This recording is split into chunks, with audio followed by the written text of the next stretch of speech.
Beberapa hari usai banjir bandang yang melanda sejumlah wilayah di Pulau Sumatera, Presiden Prabowo akhirnya meninjau sejumlah lokasi yang terdampak. Selain menyebutkan tentang kendala akses, Prabowo juga mengatakan jika pasokan BBM kian menipis. Terkait hal ini, ia menekankan jika pemerintah melakukan upaya maksimal guna mengatasi kesulitan yang ada. Hingga saat ini, pemerintah masih belum menetapkan status peristiwa yang terjadi di 3 wilayah tersebut sebagai bencana nasional. Bagaimana sebenarnya mekanisme dan efek penetapan status bencana nasional? Menghadirkan tim Disaster Risk Reduction Center sekaligus mantan konsul pengarah BNPB 2016-2025 Hadianto ikuti ulasannya dalam Detik Sore. Detik Sore hari ini juga akan melihat lebih dekat situasi di sejumlah wilayah yang terdampak tanah longsor dan banjir bandang di wilayah Sumatera. Putusnya akses transportasi dan komunikasi menjadi penghambat utama proses evakuasi dan pemberian bantuan. Sejumlah warga juga terpaksa melakukan penjarahan di beberapa toko serta gudang Bulog. Bagaimana situasi terakhirnya? Ikuti laporannya dalam Berita Nusantara. Musisi asal Singapura, Seizari baru saja merilis album terbarunya yang berjudul The Art of Surrender. Dalam karya terbarunya ini, Seizari mengedapkan banyak perasaan, perenungan akan sebuah hubungan yang kompleks dan harapan di tengah keputusasaannya. Bagi Seizari, album ini digunakan sebagai upaya untuk kembali ke akar kulturalnya. Seperti apa cerita di balik pembuatan The Art of Surrender? Simak obrolan dan penampilan live-nya hanya dalam segmen Sunset Talk. Simak berita-berita menarik Detikcom dalam sehari secara langsung hanya di Detik Sore. Jangan lupa follow media sosial kita agar tidak ketinggalan update berita terbaru. Sekarang mari kita sambut host kita, Eduardo Simorangkir dan Eiza Makfira. Detik Sore nggak cuma hore-hore. Welcome back to Detik Sore. Gak cuma hore-hore, Detikers, selamat sore semuanya, apa kabar? Baik-baik, sehat-sehat, selamat datang Desember. Yang tentunya juga mudah-mudahan menjadi satu penutup yang penuh dengan keberkahan. Amin. Penuh juga dengan kebahagiaan, walaupun Amin. sebetulnya juga bisa dibilang Indonesia ya, seluruh rakyat Indonesia juga memang sekarang lagi dalam keadaan berduka ya. Betul. Atas apa yang terjadi sama saudara-saudara, sama teman-teman kita yang ada di Sumatera. Betul. Kalau dari Detikcom, hashtagnya duka dari utara Sumatera. Kita nggak pengen hashtag itu bisa kita pakai dalam waktu yang cukup panjang. Ya. Mudah-mudahan cepat kayak bahagia dari Sumatera gitu misalnya. Senyum kembali. Kok tadi lihat gitu, di media dari sosial Sumatera. ada semacam postingan yang bikin manifesting gitu kayak semoga Desember full senyum, full gajian, full bahagia, full apa tuh? Pokoknya Berkah yang gitu ya. baik-baik gitu. Benar. Apalagi sebetulnya juga gue ngerasa cukup cukup cepat 2025 berlalu gitu ya, dan pengennya memang ditutup juga dengan sesuatu yang manis dan memorable juga gitu di tahun 2025 ini. Tapi itulah yang terjadi buat di Indonesia juga ya. Yang tentunya juga ini menjadi sebuah pukulan, jadi duka, jadi teguran yang besar juga, nggak cuman untuk masyarakat ataupun saudara-saudara yang tinggal di utara Sumatera, tapi juga tentunya di seluruh wilayah Indonesia gitu. Betul. Ya. Jadi tentunya kita masih mengirimkan doa sebanyak-banyaknya juga. Kita memberikan energi positif juga, mudah-mudahan segera mereda. Ya, walaupun tentunya juga duka yang mendalam nggak bisa dipulihkan dengan dalam waktu yang singkat jelas ya, karena korban kian bertambah gitu ya. Kemudian juga belum ada pengumuman atau mungkin juga concern mengenai kapan sebetulnya si debit air akan berkurang gitu ya, ataupun juga kapan sebetulnya bencana ini akan mereda juga. Tapi yang jelas kita doakan semoga secepatnya.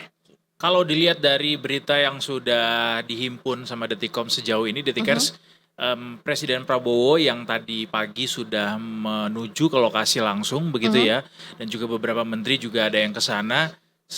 Sepertinya keadaan di sana secara debit hujan yang turun itu sudah mulai mereda.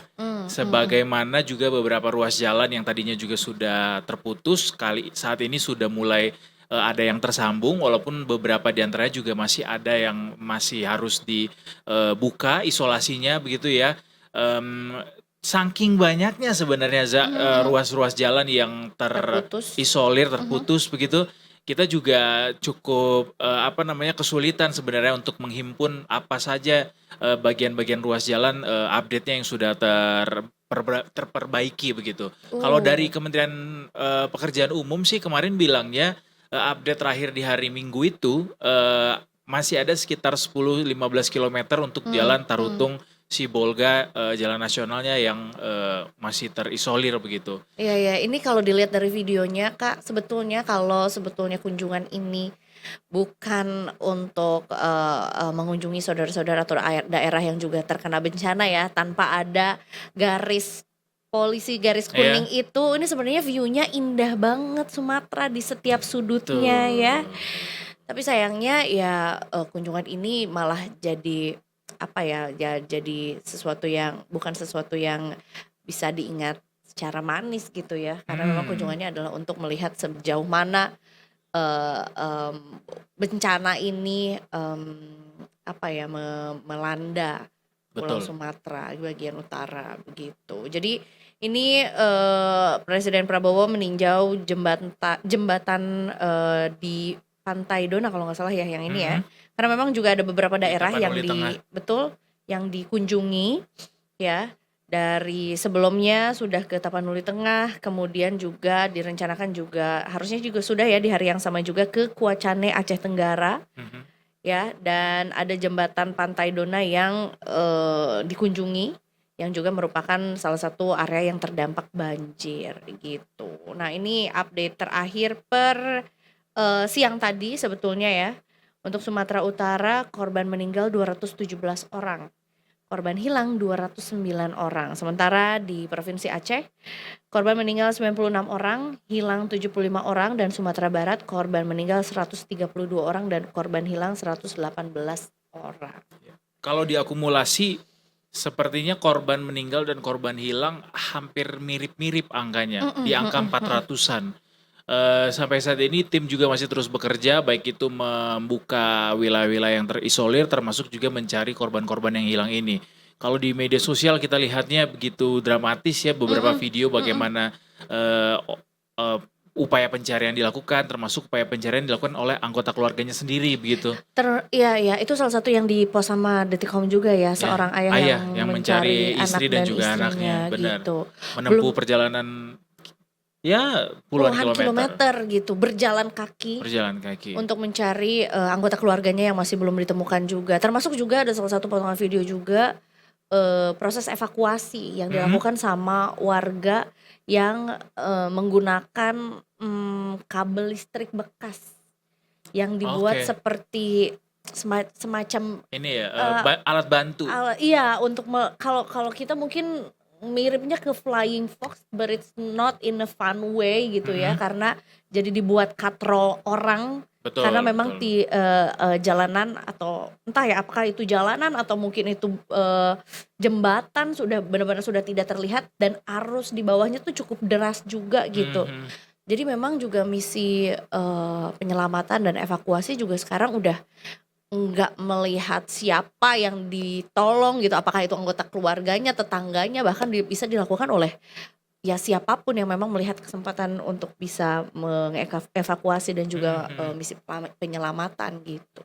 Kalau dilihat dari video ini terlihat warga tuh masih bisa tersenyum dan juga begitu antusiasnya melihat kedatangan presiden begitu, tapi juga tidak mengurangi bagaimana warga lainnya juga ikut turut bersedih begitu dengan kondisi mereka saat ini. Katanya masih ada wilayah-wilayah yang terisolir, bahkan masih ada wilayah yang listriknya belum teraliri listrik lagi kembali pulih begitu ya, masih padam begitu. Tadi juga diupdate dari Kementerian Dalam Negeri bersama dengan juga PLN untuk wilayah di Tapanuli Tengah pun juga sampai saat ini listrik yang diharapkan bisa membantu warga untuk bisa beraktivitas di sana juga belum bisa beroperasi secara optimal, dan PLN juga masih berupaya dengan optimal untuk bisa memperbaiki listrik bisa pulih seperti sedia kala. Tapi ya berangsur karena juga intensitas hujan juga sudah mulai berkurang begitu, badainya juga sepertinya sudah mulai bergeser begitu ya, sehingga harapannya dengan tidak adanya tambahan intensitas hujan dan juga badai, pemulihan kondisi dari wilayah-wilayah yang terdampak ini bisa segera cepat dilakukan begitu dengan lebih masif. Betul, karena memang juga ya bantuan sekarang juga sedang diupayakan untuk bisa merambah ke daerah-daerah Mhm. yang memang sebelumnya dinyatakan terputus gitu, atau mungkin juga belum berkesempatan untuk bisa dapat bantuan gitu ya, diupayakan untuk bisa sesegera mungkin mendapatkan bantuan yang memang ini juga dari berbagai pihak gitu ya. Bahkan sebetulnya salah satu yang juga cukup membuat hati sedikit lebih hangat adalah ketika melihat teman-teman di sosial media juga melakukan penggalangan Turunan. dana, Ya. ya mulai itu dari public figure yang memang juga daerah asalnya, kampung asalnya juga dari berbagai daerah di Sumatera juga, Ya. termasuk juga ya dari teman-teman juga gitu yang melakukan apa ya, penggalangan dana untuk bisa disampaikan juga bantuannya ke masyarakat yang ada di Sumatera gitu. Dari tiap lini komunitas sih, Mhm dari mhm. yang gua sendiri pantau, beberapa komunitas musik juga memberikan Iya. bantuan juga, either itu dari bandnya sendiri atau musisinya sendiri atau dari fansnya juga, Mhm mhm. termasuk di komunitas-komunitas fans lainnya, termasuk fans-fans, Korean pop juga Nah, ikut, menggalang dana juga ya, mhm, termasuk juga beberapa perusahaan lainnya juga, Siti Arsa juga ikut menggalang dana, tadi betul juga betul. kita lihat di depan. Mhm, Jadi ya, karena ini adalah, duka bersama. seluruh masyarakat Indonesia, Mhm, jadi ikutan juga bantu, termasuk juga ini juga membuktikan sekali lagi ya bahwa Indonesia itu adalah, negara yang punya masyarakat paling dermawan. setuju setuju Cepet banget setuju. ikut ngebantu kalau ada yang, kesusahan gitu. Mhm mhm mhm. Ya mudah-mudahan juga bisa dilancarkan juga ya, bisa secara merata dan juga menjangkau sebanyak-banyaknya daerah yang memang juga membutuhkan gitu ya. Sebetulnya nanti juga kita akan ngobrol, Kak Edo dengan satu sosok yang juga bisa mungkin breakdown gitu apa yang sebetulnya terjadi dan beliau juga tentunya juga melihat dari kacamata sebagai seseorang yang memang pernah berada di posisi BNPB gitu ya. Mhm, Seperti apa sih sebetulnya tanggap atau mungkin aksi yang bisa dilakukan gitu oleh pemerintah juga right. ketika kondisi bencananya masih apa ya, masih bisa dibilang juga masih masih berjalan, masih Mhm happening mhm. gitu ya. Dan mungkin seperti apa sebetulnya kita bisa melihat bencana ini bukan hanya sebagai luka saja tapi juga sebagai bahan evaluasi gitu. Apakah sebetulnya Setuju. Indonesia masih bisa melakukan apa ya, misi penyelamatan untuk di masa mendatang gitu ya, agar hal ini juga tidak terjadi lagi gitu. Belajar dari pengalaman ya, Mhm. nanti kita akan bahas lebih dalam Detikers, tapi nanti kita mau ke Brigadir Anissa dulu dari NTMC Polri untuk mengetahui kondisi arus lalu lintas di Jakarta dan sekitarnya sore hari ini di jam 3.22. Selamat sore Brigadir Anissa. Selamat sore. Brigadir Anissa, selamat sore. Brigadir Anissa, tunjukkan pesonamu. Wah, tunjukkan pesona takutnya nanti malah menyanyi lagi ya. Karena Oke. memang sebetulnya juga ini supposed to be a good start ya, maksudnya harusnya ya tanggal 1 dimulai hari Senin, jadi kayak kita benar-benar memulai lagi nih di bulan Desember, bulan terakhir Ya, di tahun ini udah tanggal gitu. 1 loh guys. Bulan depan itu udah 2026. Kamu umur berapa nanti 2026? Ya alhamdulillah sih 23 tahun ya kan, aku tahun depan insyaallah. Alhamdulillah ya kalau emang segitu umurnya ya. Masih panjang tuh perjalanan ke 40, 30, 40, 50 ya. Oke, Brigadir Anissa, apakah sudah siap nih? Kalau Brigadir Anissa belum Mhm, bisa kita jangkau, kita balik lagi ke berita terkini dari bencana yang ada di utara Sumatera, mhm Detikers. mhm mhm. Kita coba update lagi ya terkait wilayah-wilayah yang terdampak sejauh ini dari catatan Detikcom. Untuk musibah banjir yang menimpa wilayah Sumatera ini diketahui sudah merusak beberapa sekolah juga. Mmm, Ya, obviously ya, karena memang bukan beberapa Kak, 1.009 sekolah yang 1009 tercatat ya, yang 1009 tercatat. sekolah rusak gara-gara bencana di Mhm, Sumatera ini. Jadi per akhir November alias kemarin 30 November ini ada 1009 sekolah di Aceh yang rusak begitu. sorry kayaknya nggak cuma di Aceh doang ya, seluruh Sumatera yang bagian utara nih ya. Yang di Aceh itu ada 310, Oh. di Sumatera Utara itu ada 385 dan di Sumatera Barat ada 314. Memang kalau dari sisi damage-nya Mhm. paling tinggi itu dampaknya di Sumatera Utara ya, Iya, termasuk iya. jumlah korban juga paling banyak di sana, infrastruktur juga paling banyak di Mhm, mhm, sana. mhm. Karena mungkin juga secara badai siklon yang menerjang wilayah utara Sumatera ini juga dia ini dekat sekali dengan perairan Selat Pusatnya. Malaka yang menjadi sumbernya sehingga eh, dia tuh dia bergeraknya ke arah Ya. timur sehingga melewati wilayahnya tuh Sumatera Utara duluan gitu. Baik, nanti kita akan bahas lagi, tapi sebelum itu kita selingi dulu dengan kita cari tahu lah ya kondisi lalu lintas sore hari ini juga bersama dengan Brigadir Aniza. Selamat sore, Brigadir Aniza. Hai, selamat sore Kak Edo dan Kak Iza. Selamat sore. Ada telolet tuh tadi ya. Kita coba tebak lokasinya. Kita belum dikasih tahu ini Brigadir Anissa ada di mana, tapi kita coba tebak kayaknya sekitar Kuningan kayaknya nih ya. Benar nggak sih? Atau Mampang dan sekitarnya? Kayaknya kurang Salah, Pancoran. aku sekarang ada di Pancoran Kak. Nah, Oh. ya sekitar itulah ya. Ya, semuanya juga sekitar situ, masih selatan-selatan. Iya. Ya udah kalau gitu Brigadir Aniza kami persilakan untuk laporannya. Ya baik, terima kasih Kak Edo dan Kak Iza serta selamat sore Detikers. Saat ini saya melaporkan langsung kondisi arus lalu lintas di kawasan Simpang Pancoran, Jakarta Selatan. Bisa kita saksikan bersama situasi arus lalu lintas pada sore hari ini. Sudah mulai terlihat adanya peningkatan volume kendaraan dikarenakan bertepatan dengan jam pulang perkantoran. Arus lalu lintas sendiri dari kawasan Cawang ataupun MT Haryono yang akan lurus mengarah ke kawasan Semanggi maupun Kuningan terpantau sudah ada peningkatan. Dan juga untuk arus lalu lintas dari kawasan Tebet ataupun Manggarai yang akan lurus mengarah ke kawasan Durentika maupun Kalibata. Untuk sore hari ini terpantau padat dan juga terlihat antrian panjang kendaraan, dominasi kendaraan pribadi roda 4. Kami himbau bagi para pengendara untuk selalu berhati-hati dan selalu bersabar, serta dari arah sebaliknya, Detikers, yakni dari kawasan Durentika maupun Kalibata yang akan berbelok kiri mengarah ke kawasan Tendean ataupun yang akan lurus mengarah ke kawasan Tebet.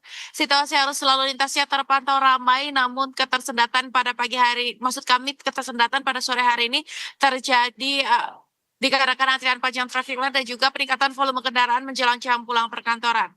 Kami mau bagi para pengendara untuk selalu berhati-hati mengutamakan para pejalan kaki yang akan menyeberang di kawasan ini dan menunggu antrian traffic light tepat di belakang garis stop.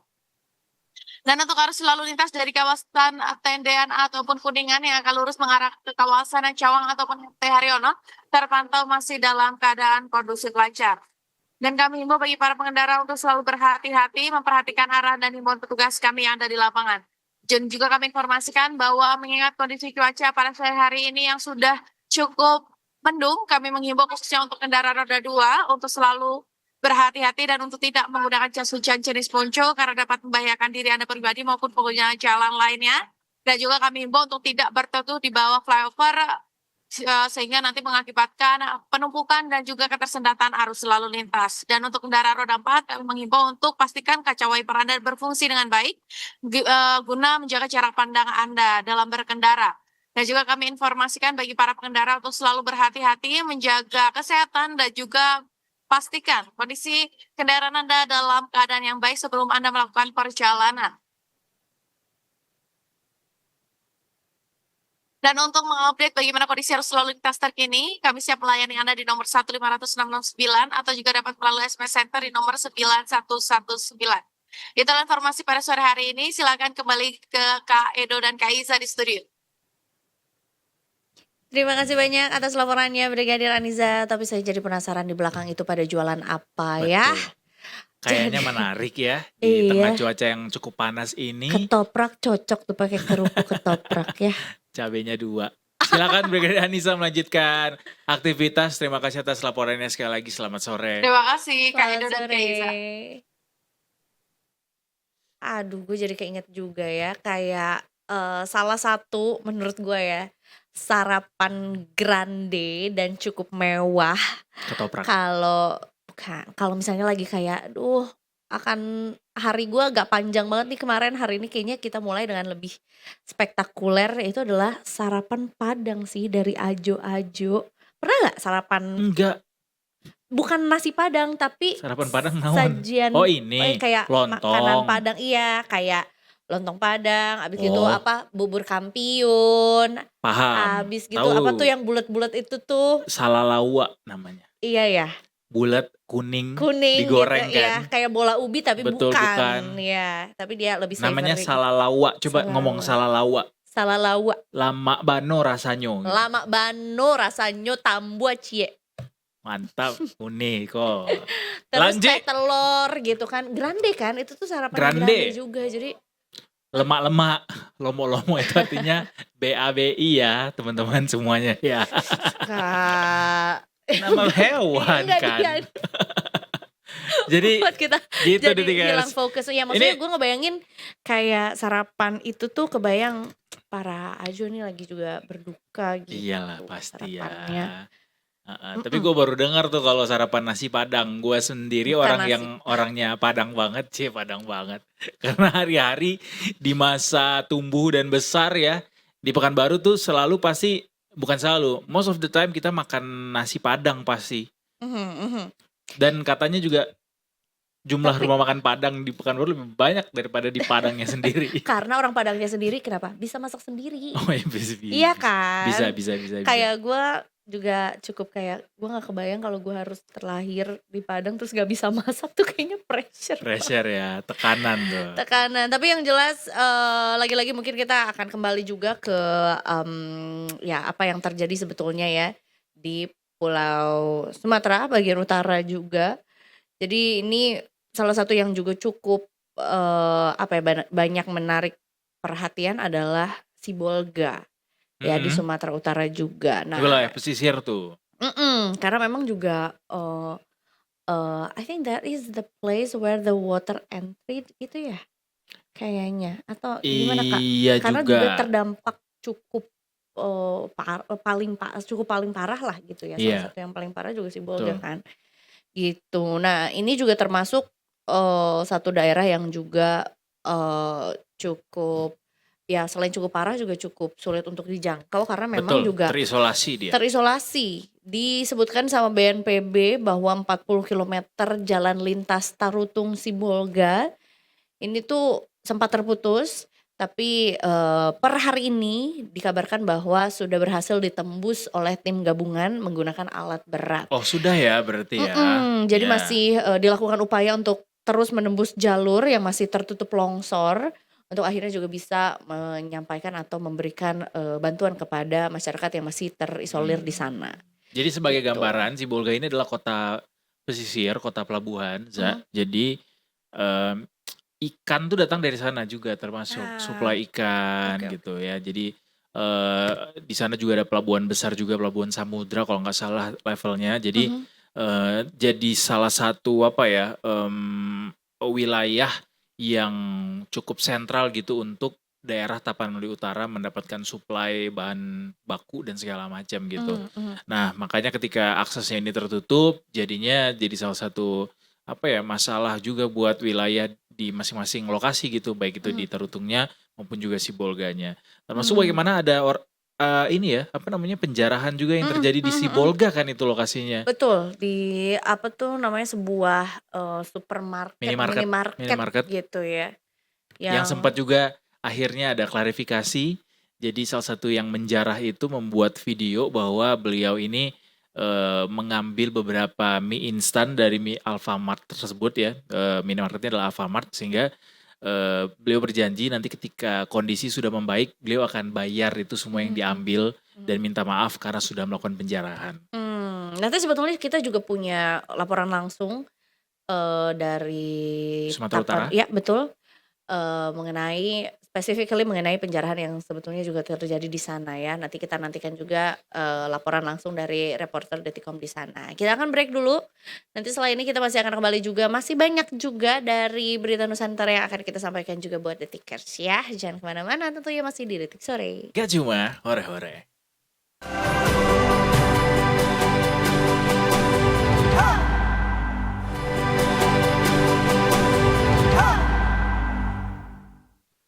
Welcome back to Detik Sore. Gak cuma hore-hore.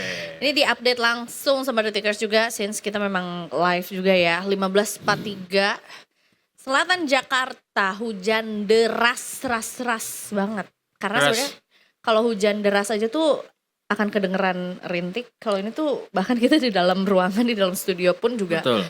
kedengeran gitu bagaimana derasnya hujan mengguyur Jakarta. So stay safe buat Detikers yang juga mungkin berencana untuk melakukan perjalanan pulang atau juga mungkin mau keluar ruangan hari ini karena ya itu tadi dia Tuh. ya hujannya Nih, gua cukup dapat deras juga. Dari informasi teman yang mengirimkan link begitu, jadi di Depok juga ini hujan dan angin kencang. Di Sawangan sampai ke Cipayung katanya per pukul 14.30 tadi. Kalau dilihat dari videonya sih anginnya kencang banget Za tuh. Iya betul. Jadi angin cukup kencang, termasuk di hari Sabtu kemarin juga cukup badai ya. Di tempatmu badai kah? Nah, gua hari Sabtu tuh bener-bener full di dalam ruangan. Jadi juga nggak sempat lihat juga seperti apa ya. Dan sesuai dengan janji yang tadi kita udah sampaikan juga bahwa kita mau mencari tahu, menggali lebih dalam mengenai apa yang terjadi di Sibolga. Bahkan sebetulnya juga ini jadi satu polemik pembicaraan juga di sosial media bagaimana sebetulnya penjarahan yang terjadi merupakan sebuah respons dari Masyarakat yang terisolir tadi. betul ya, dari tentunya juga dengan sumber daya yang sangat terbatas, dengan posisi yang juga tentunya apa ya, mungkin juga mereka juga tidak ingin melakukan hal tersebut gitu ya. Obviously. Tapi yang jelas kita akan cari tahu lebih dalam lagi ya mengenai hal ini juga bersama dengan Kabiro Detik Sumut, ada Mas Baringin Lumban. Selamat sore, Mas Baringin. Selamat sore Bang Baringin. Gimana kabar di sana? Baik, teman-teman di Detik Sumut? Teman-teman di Detik Sumut baik, tapi saya klarifikasi dulu ya. Yang hari ini bukan Bang Baringin, tapi saya Nur Akmal, asisten redaktor di Detik Sumut. Oke, Bang Baringinnya sedang tidak ada di lokasi hari ini, jadi sama Bang Akmal. Akmal ya. Bang Akmal. Apa Salam kabar, kenal Bang? Bang Akmal. Kayaknya kenal. pertama kali ya di Detik Sore ya, Bang Akmal ya. Iya, pertama Iya, kali betul. ke Detik Sore, main-main ke Detik Sore ini. Siap. Baik, Bang Akmal tentunya kita turut prihatin, ikut sedih, dukanya juga tentunya tidak hanya milik masyarakat yang ada di Sumatera bagian utara aja gitu, tentunya juga seluruh masyarakat Indonesia sekarang matanya sedang tertuju mengenai apa yang terjadi gitu, dan tentunya yang membuat lebih miris lagi adalah dengan adanya kejadian penjarahan di sebuah minimarket gitu ya, yang kalau saya lihat videonya justru ada dari POV para karyawannya juga gitu ya, yang di sana juga turut melihat, menyaksikan apa yang terjadi di tempat kerjanya mereka juga gitu. Nah mungkin Mas Akmal bisa cerita dulu mengenai kronologinya seperti apa yang sebetulnya terjadi di sana, dan sebetulnya yang dijarah pun juga tidak hanya satu minimarket ya, dikabarkan juga sebetulnya ada apa dari Bulog itu. Ada Tempat. 7 minimarket di Sibolga yang Oke. dijarah. Baik, kalau begitu langsung saja Mas Akmal mungkin diceritakan seperti apa kejadiannya di Ya, sana. jadi kejadian di Sibolga itu ada hari Sabtu ya, hari Sabtu. Ada sekitar 7 minimarket di Sibolga yang dijarah sama korban banjir yang di sana, yang saat itu kondisinya mereka sedang terisolir ya. Terus tidak cuma minimarket, gudang Bulog juga ikut dijarah di sana. Tapi menurut keterangan dari pihak BNPB, penjarahan itu dilakukan cuma untuk mengambil bahan makanan.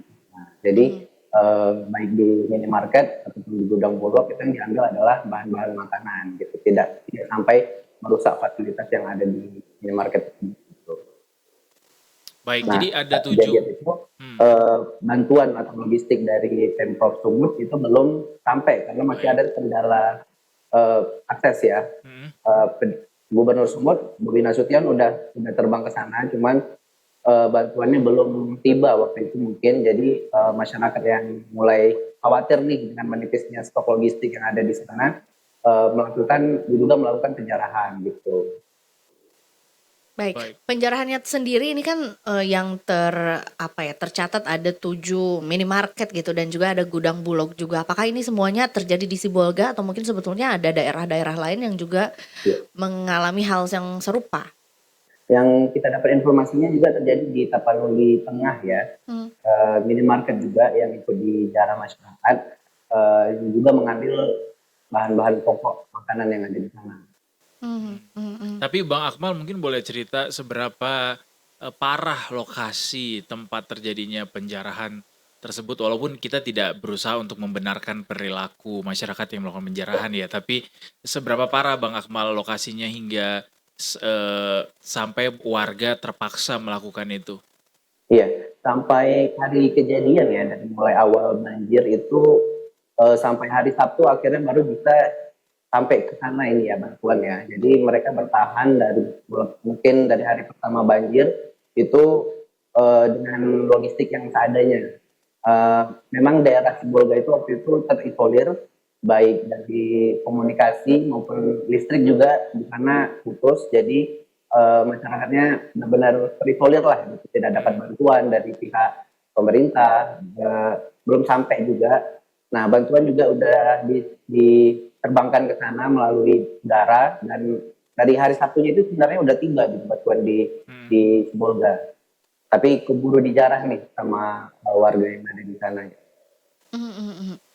Dan sebetulnya kalau dari kondisi masyarakat sendiri di sana, apakah sebetulnya sudah diungsikan atau ada daerah-daerah tertentu yang mungkin menjadi tempat pengungsian atau seperti apa Ya, kondisinya? pasti ada posko-posko pengungsian ya. Cuma lagi kita belum tahu di sana pastinya gimana. Apakah dapur umumnya di sana berfungsi dengan baik pada saat sebelum penjarahan ya. Kalau sekarang kita lihat tadi juga Presiden Prabowo udah sampai di Tapteng dan udah melihat sendiri bagaimana posko-posko pengungsian yang ada di Tapteng dan sekitarnya. Di Sibolga tidak sampai ke Sibolga tapi di Tapanuli Tengah. Untuk posko-poskonya sekarang udah jalan. Terus juga banyak juga dapur-dapur umum SPG SPB juga yang difungsikan sebagai di sana gitu, Mbak. Bagaimana dengan pemilik Indomaretnya sendiri atau minimarket yang jadi lokasi penjarahan ini? Apakah ada respons terkait ini, Bang? Responnya dari pihak Indomaret bilang mereka belum mengambil langkah lebih lanjut lah sampai ini karena memang fokus utamanya adalah mengembalikan kondusivitas daerah dulu gitu. Tapi dari pihak polisi itu udah mengamankan 16 orang pelaku penjarahan di Sibolga ini, Mbak. Oh, sudah ada 16 yang orang ini udah diamankan. diamankan dan barang bukti yang disita juga adalah bahan-bahan pokok seperti bahan makanan, bahan roti kemasan, sosis gitu, minuman-minuman kemasan. Nah, itu yang sebenarnya diambil sama warga di minimarket tersebut. Apakah ada indikasi ditemukan adanya provokator barangkali sehingga akhirnya aktivitas penjarahan begitu masif begitu terjadi. dilakukan? Nah, itu belum ada informasi ke situ ya. Polisi sekarang masih mengamankan 16 orang itu dan mungkin masih akan diperiksa lebih lanjut ke depannya. Cuman ada juga beberapa pernyataan ya dari anggota dewan, anggota DPRD Sumut yang bilang kalau penanganan terkait penjarahan di bencana ini harusnya dilihat gitu motifnya. Apakah memang murni untuk bertahan hidup mereka yang ada di sana, para korban banjir, atau memang ada provokasi atau memang penjarahan yang murni kriminal gitu. Yeah. Kalau misalkan murni karena untuk bertahan hidup, anggota Dewan DPRD Sumut dari fraksi PDIP Pak Mangampul Purba minta agar penanganannya dilakukan lebih manis lah atau bisa kita bilang restoratif justice gitu, karena kondisinya kan berbeda ya kondisi bencana alam. Tapi itu nanti kita konfirmasi lagi ke pihak polisi apakah penanganan berlanjut seperti apa gitu. Apakah itu juga termasuk ya berlaku juga untuk apa yang terjadi di Gudang Bulog karena Gudang Bulog juga ini cukup mencuat juga beritanya ya dan videonya juga cukup tersebar juga di sosial media bagaimana sebetulnya banyak masyarakat yang mengerubungi Gudang Bulog dan membawa beras dari sana gitu. Ya, untuk Gudang Bulog sendiri dari Bulog Sumut bilang ya mereka masih mendata sejauh ini berapa banyak beras ataupun minyak goreng yang ada di gudang di situ yang diambil. catatan sebelum terjadinya pencarahan itu ada sekitar 2.400 ton beras dan 14.000 liter minyak kita yang ada di gudang Bulog di Sibolga. Nah, awalnya memang punya pihak Bulog ini ingin membagi-bagikan beras itu untuk pengungsi ya.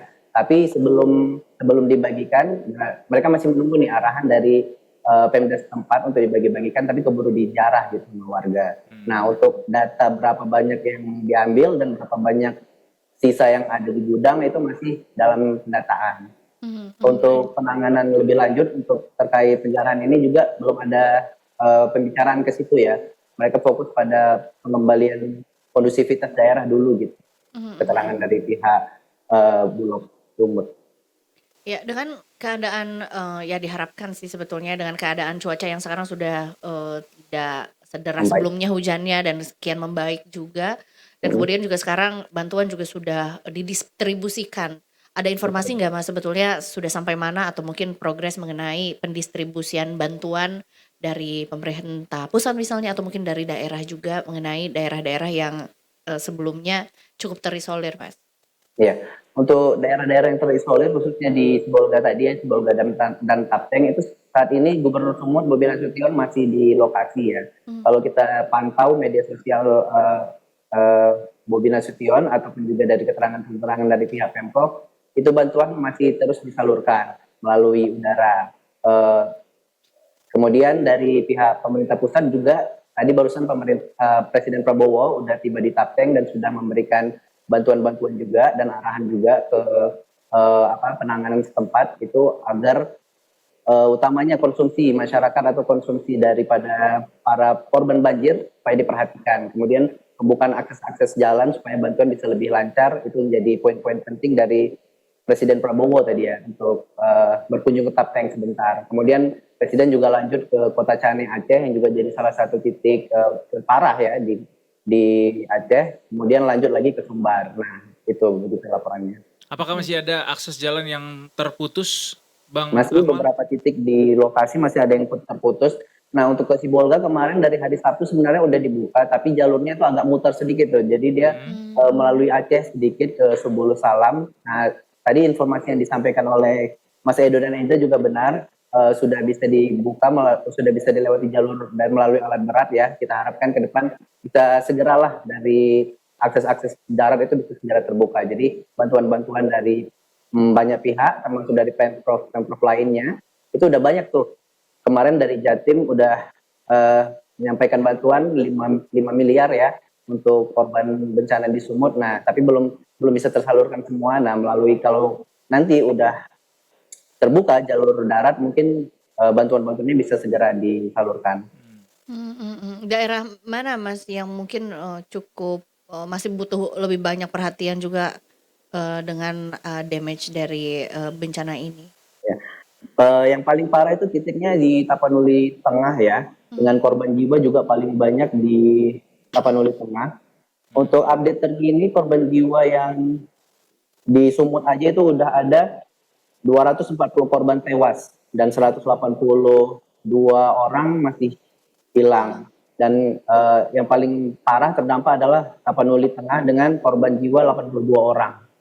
Untuk titik banjirnya sendiri atau titik bencana sendiri itu hampir merata di seluruh wilayah Sumut ya, termasuk juga Medan dan Deli Serdang. Medan juga kemarin sempat kebanjiran, termasuk kantor kita juga hampir masuk air kemarin, Mbak. Sekarang Tapi hujan bisa masih kita atasi. cukup deras nggak? Atau masih cukup tinggi intensitasnya kalau hujan? Kalau di Medan sendiri untuk 3 hari ini udah nampak matahari kita udah Oke, cerah gitu. udah Tapi cerah ya. masalah lain mungkin di BBM sekarang untuk di Oke. Medan dan sekitarnya. Ini langka nih BBM nih sekarang. Langka. Karena SPBU itu udah penuh sekali dengan masyarakat yang mengantri. Bahkan ada yang ngantri sampai 2 jam gitu. Tapi stok ada, tapi antrian panjang atau memang stoknya terbatas sehingga masyarakat tuh juga masih sulit menemukan pengisian bahan bakar.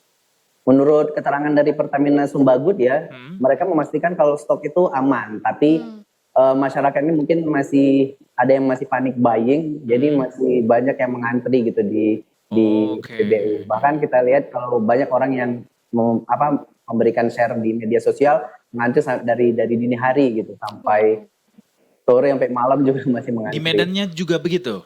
Di Medan terutama juga. Oke. Listrik gimana Bang Akmal? Listrik untuk beberapa titik yang terdampak masih ada yang ini ya, masih perbaikan termasuk di Tapteng, tapi polisi maupun Pemprov Sumut juga udah mengirimkan Starlink ya, jadi masyarakat itu ada yang beberapa hari tidak bisa menghubungi keluarga yang terdampak, akhirnya sekarang sudah mulai Bisa terbuka nih terkoneksi ya. komunikasi gitu. Terima kasih Elon Baik, kalau Musk. begitu.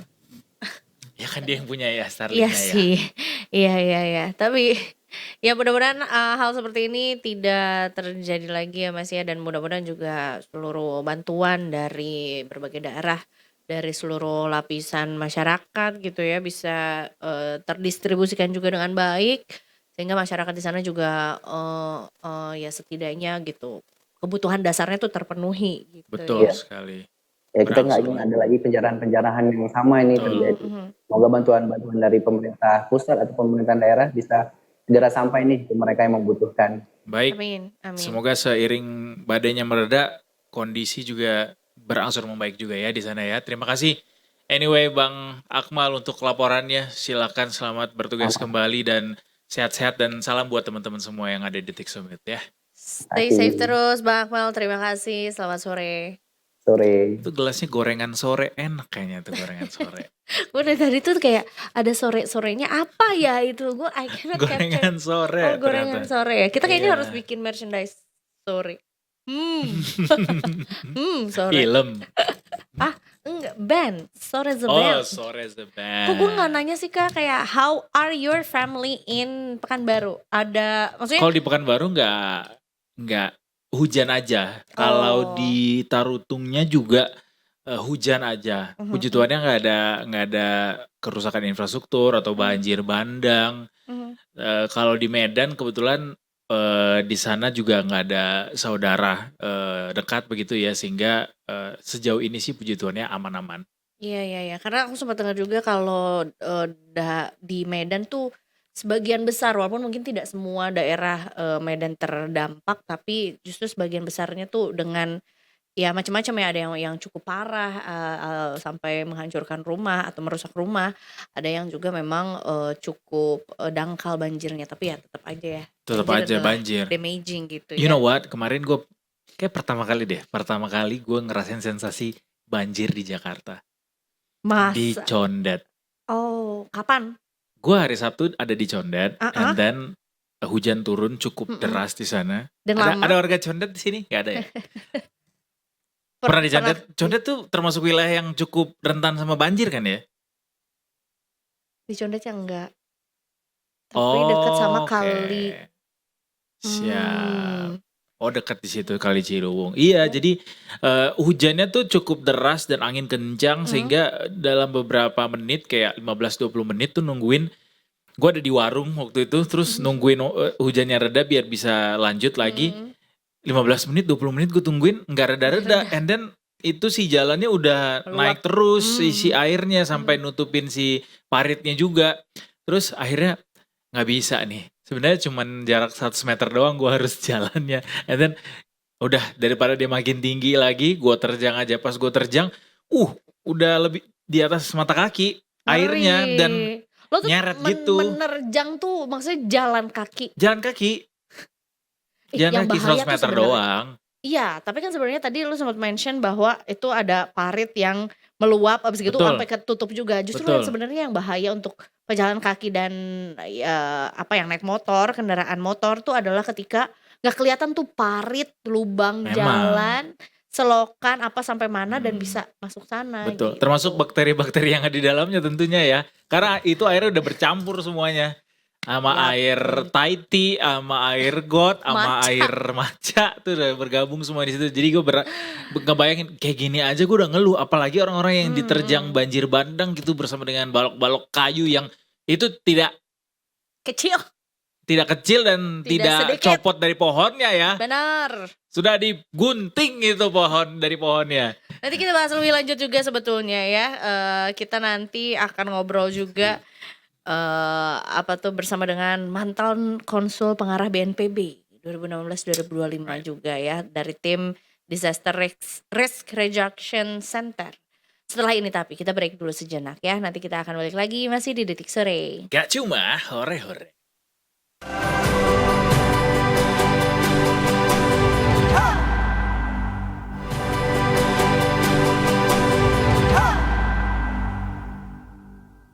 Masih bersama kami berdua di sini di Detik Sore. Ya cuma hore-hore. Sampai ke jam 5:30 sore nanti Detikers. Masih on fire nih kayaknya ya. Iya dong. Semangat banget This sama ya. boy is on fire. Lebih kayak kebakaran ya. Padahal tadi baru banget dapat kabar duka alias kabar nggak enak. Ternyata juga tadi dari Bang Akmal ada informasi tambahan Detikers, ternyata Ya. Tarutung juga kena banjir juga. Cukup Betul. deras katanya, cukup besar. Mudah-mudahan semua warga donga-dongaku di Tapanuli Utara, di Tarutung bisa segera membaik ya semuanya ya dimanapun Amin. kalian berada. Go away lah tuh si cyclone, apa namanya? Aduh. Nama cyclone-nya? Cyclone Magnum. tropis bukan dong. senyar. Nah, tropis senyar. Iya. Harusnya sih dia Gitu. udah bergerak lebih ke arah timur sana, tapi mudah-mudahan tidak mampir ke wilayah-wilayah lainnya di Indonesia. Please singgah di ini aja, tengah-tengah samudra Pasifik gitu. Atau segitiga Bermuda. Iya, masuk tuh ke segitiga Bermuda disedot sama dia. Jadi dia tidak berpengaruh sama Iya. umat manusia yang ditinggal di Betul. manapun ya, berpengaruhnya sama SpongeBob, Paus Patrick, biru. Squidward. Hmm. On But a serious anyways, note, on a serious note. Ini sebelum kita lanjut juga karena tadi ngomongin Tarutung, tempat asalnya siapa di Tarutung? my father was born there. Oh, termasuk juga ini ya. Siapa? Tadi yang dari Boris Boker. Boker, katanya sih kampungnya di Tarutung. Manulang. Si saudara dong sama kamu. Kita semua bersaudara. Saya juga yang tidak bermarga. Iya, Juga saudara ya. Jay. Sama-sama Bersaudara. cucu Nabi Adam kita. Nah itu dia ya, dari timur. Kita mau info dulu juga sih sebetulnya ya. Ini Detikers bahwa sampai mana sih pembukaan jalan yang sempat terputus aksesnya. Ya, jadi tadi kan diinformasikan bahwa sebetulnya dari Tarutung Sibolga itu sudah mulai masuk tuh alat-alat berat ya untuk mengatasi bencana juga agar personel yang juga bisa memberikan bantuan tuh ada jalannya gitu ya. Ini disampaikan sebetulnya juga sudah ada 43 alat utama, 43 unit alat utama yang terdiri dari alat berat, pompa Alkon dan juga speedboat juga. Dan tentunya juga untuk mendukung pembersihan sedimen di sana untuk pembukaan akses jalan. Jadi mudah-mudahan juga bisa dengan cuaca yang semakin membaik juga bisa bergerak semakin cepat juga ya untuk bisa memberikan bantuan dan juga mengevakuasi mungkin kalau ada masyarakat yang Betul memang sekali. perlu pengobatan misalnya atau pemulihan yang memang di luar dari area yang terdampak banjir ya. Kita salurkan semua energi positif ke teman-teman kita yang terdampak sama bencana ini. Dan sambil itu kita juga mengupgrade diri juga dengan bagaimana harusnya kita bersikap tentang negara kita yang sangat rentan sama yang namanya cuaca ekstrim kah itu? Enggak, sebenarnya kita bukan adalah negara yang rentan sama cuaca ekstrim, tapi bencana alam lah ya. Karena katanya sih ya dari catatan meteorologis, kita itu adalah wilayah yang sebenarnya cukup aman dari yang namanya cuaca ekstrim. Tapi ya makin kesini sepertinya cuaca ekstrim itu makin sering intensitasnya ke Indonesia. Jadi kita harus bersiap-siap juga menjadi warga yang siaga akan bencana. Kita akan terhubung bersama dengan mantan Konsul Pengarah BNPB 2016-2025. Sekaligus juga beliau mewakili tim Disaster Risk Reduction Center yang akan bergabung sama kita sore hari ini adalah R. Hadianto. Selamat sore, Pak Selamat sore, Hadianto. Mas Tedo dan Mbak Eza. Selamat sore Pak Hadianto, apa kabarnya? Agak serak batuk karena baru kembali dari TKP. Oh iya? Bapak lagi di mana nih posisinya sekarang Pak kalau boleh tahu? Sudah di rumah, kebetulan nanti malam jam 21 diminta Metro TV untuk juga live Oke. bersama Kepala Badan Basarnas dan Kapus Dalop BNPB. Baik, baik. Bapak berarti sudah sempat mengunjungi daerah terdampak banjir, begitu ya Pak ya? Ya, Beberapa waktu. tapi masih dalam kondisi tidak bisa masuk ya, terputus, Ah, sehingga Kemana Pak kami kemarin Pak? di hari kedua dan ketiga terus kita koordinasi dengan beberapa, kebetulan kami juga dari DRRC UI ya, yang harus berkoordinasi dengan para alumni di daerah yang nantinya kita akan buatkan skema eh, tanggap daruratnya dari sisi scientific knowledge dan humanitarian, kira-kira itu. iya baik. Ini cukup nyambung juga dengan sebetulnya ya masyarakat sepertinya juga perlu mungkin diberikan edukasi lebih lanjut mengenai apa sebetulnya kondisi cuaca yang terjadi. Karena kalau saya secara pribadi Pak, justru siklon tropis Senyar ini sesuatu hal yang cukup baru. Karena kalau masalah angin-anginan atau mungkin juga jenis-jenis apa tuh namanya cuaca yang cukup ekstrim dan juga cukup jarang didengar tuh biasanya apa tuh memang menyerangnya atau hadirnya tuh Nyasarnya. iya menyasarnya tuh adalah negara-negara yang Asianya bagian sana tuh seperti Filipina gitu ya, China dan segala macam. Nah kali ini mungkin kita boleh walaupun tidak ada kata terlambat ya untuk mengenal lebih jauh mengenai siklon tropis Senyar ini, itu tuh sebetulnya juga apa dan kenapa sebetulnya Indonesia menjadi salah satu daerah wilayah yang juga bisa terkena sama si siklon ini, Pak. Silakan Bapak. Ya, sebetulnya kita tidak hanya mengacu kepada siklon tropis dari apa namanya Senyar ya, yang terbentuk di mana awalnya BMKG juga sudah menginformasikan, tapi dari beberapa peristiwa yang pernah saya langsung turun tangan. Hmm. Kita ambil contoh kasus di NTT ya, Ya, Soja Lembata, itu. tepatnya ya. Ya. Itu juga sama kan, cuma terjadi hanya di satu provinsi gitu ya.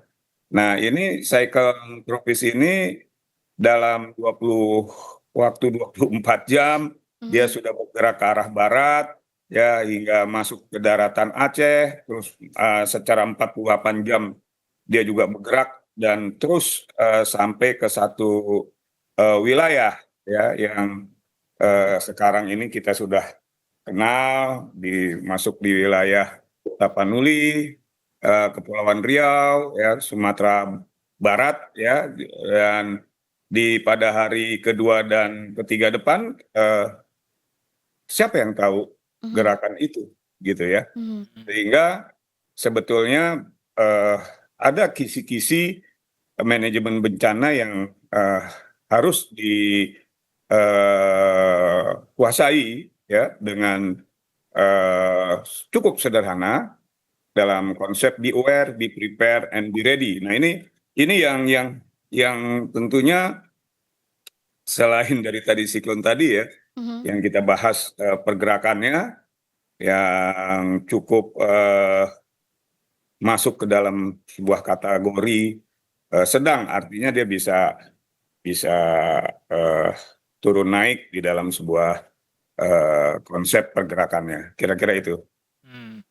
Tapi kalau dari catatan Bapak sendiri selaku mantan konsul pengarah BNPB, Pak, apakah kita sudah cukup waspada atau bersiap cukup baik gitu Pak? Tadi kan Bapak bilang aware enough, prepare enough gitu untuk menghadapi bencana seperti ini. Mengingat kalau misalnya baca catatan meteorologisnya katanya nih Pak ya, katanya memang badai siklon Senyar ini bukanlah sesuatu yang cukup akrab buat daerah seperti di Indonesia gitu Pak. Ini pertanyaan yang sangat bagus sekali ini. Beberapa kali saya diminta sebagai narasumber, ini baru ada pertanyaan yang dari Mas Edo nih. Mudah-mudahan menjadi sebuah edukasi yang bagus di Detikcom ya. Karena be aware, be prepare, and be ready itu sebuah kalimat pendek, tapi mengandung makna sebuah kesiapsiagaan yang panjang. Ya.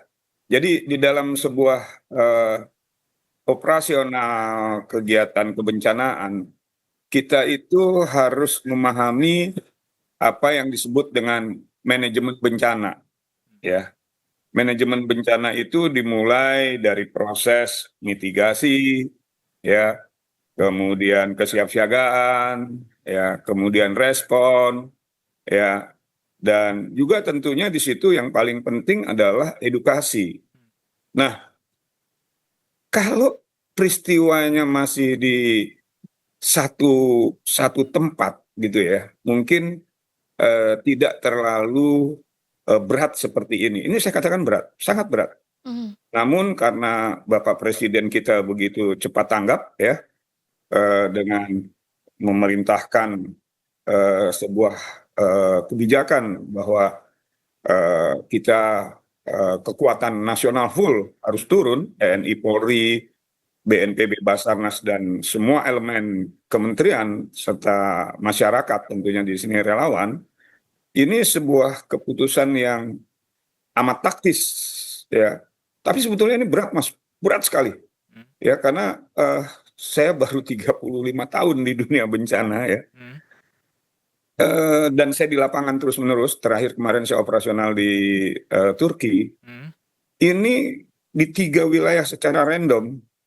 Aduh, saya mau menyampaikan ini aja masih mengingat mau nangis gitu ya. Hmm. Berat, sangat berat. Kenapa seberat itu, Pak? Apa gambaran yang bisa di-share ke kita?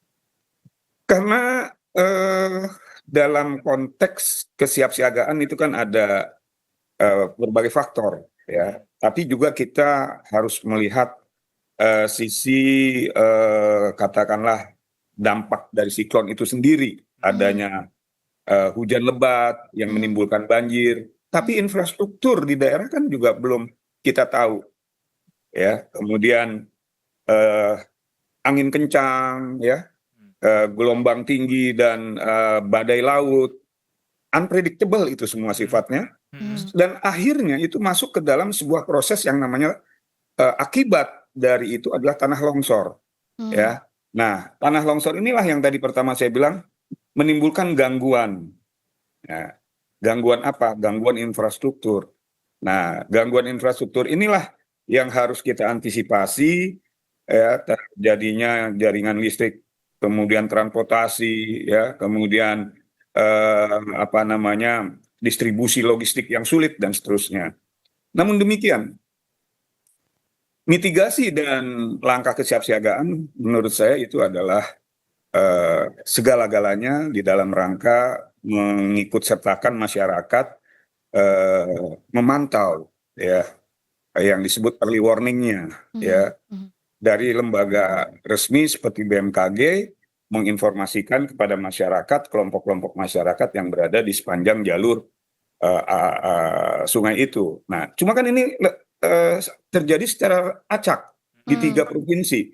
Itu sulit, Mas Edo, Hmm. ya, dan itu panjang. Belum lagi ya faktor orang nakal di situ, ya. Saya sebutnya orang nakal, ya. Orang Oknum gitu, Pak, ya? bagaimana? Oknum. Oknum. Hmm. Ya, di situ terjadi sebab akibat pasti, ya. Walaupun ada himbauan mengikuti informasi secara resmi tentang cuaca, terus menghindari aktivitas laut serta mempersiapkan peralatan darurat, saya rasa apa ya, hal ini belum bisa menyelesaikan itu tanpa adanya sebuah goodwill Ya.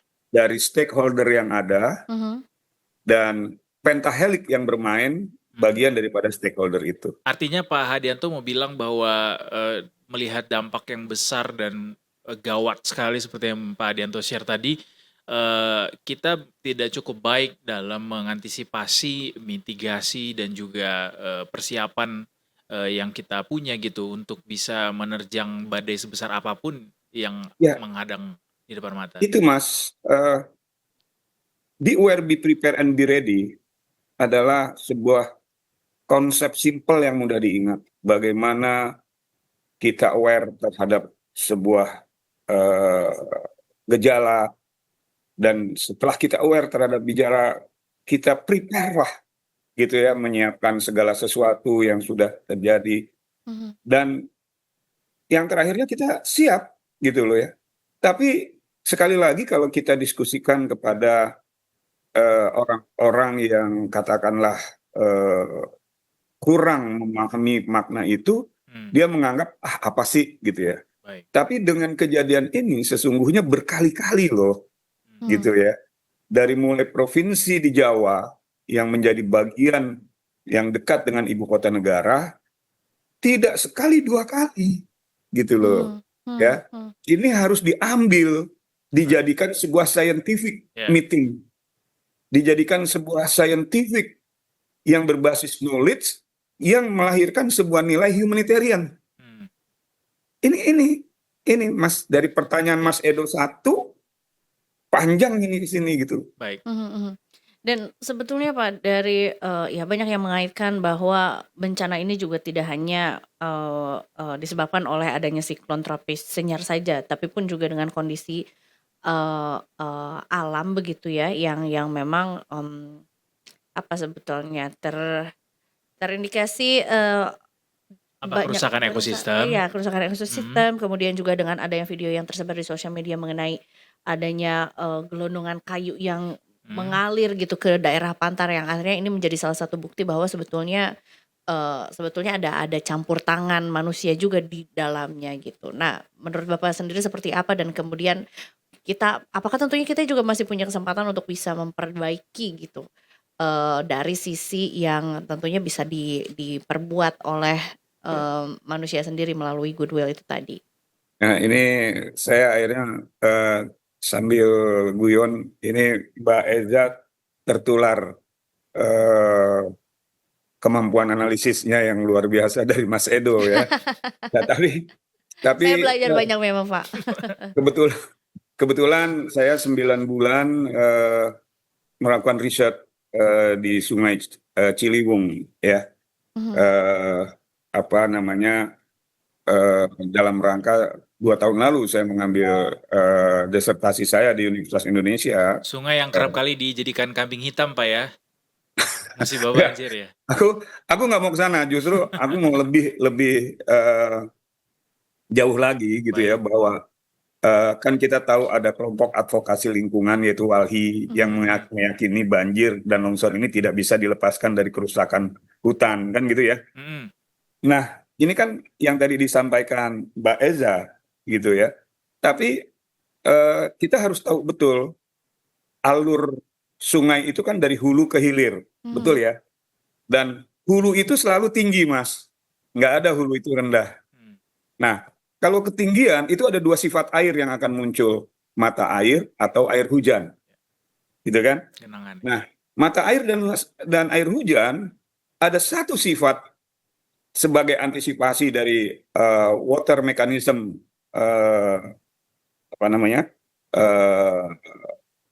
turun, ya, itu yang harus diperhatikan, ya. Kalau misalkan tumbuh-tumbuhan itu sudah ada 5 sampai 70 tahun, berarti dia punya akar. Betul ya? Akar itu menghisap air sebagai nutrisinya, betul ya? Nah, kemudian dengan secepat kilat itu terjadi sebuah yang tadi disampaikan oleh Ibu Eza, Mbak Eza, yang kemudian menimbulkan sebuah malapetaka, yaitu banjir. Dan banjir itu tadi juga disampaikan oleh Mbak Eza dan tadi saya sampaikan dari WALHI, ya, bahwa interaksi faktor atmosfer, kondisi geografis, dan kapasitas tampungan air dari sebuah wilayah, dan daya serap yang sudah hilang, daya serap air, itulah akibatnya, ya. Dan kami hanya mengucap Masya Allah, begitu besarnya kayu-kayu itu gitu ya, begitu banyaknya gitu ya. Apakah ini, saya kembali bertanya, apakah ini sebuah tindakan masif? Nah, jawabannya itu perlu riset, perlu penelitian. Saya saja 9 bulan Tapi hanya Pak Hadianto sepakat ya untuk menjadikan video gelondongan kayu itu menjadi catatan serius untuk bisa memitigasi risiko di masa depan atas segala bencana yang mungkin mengintai. saya sepakat tapi sulit, Mas.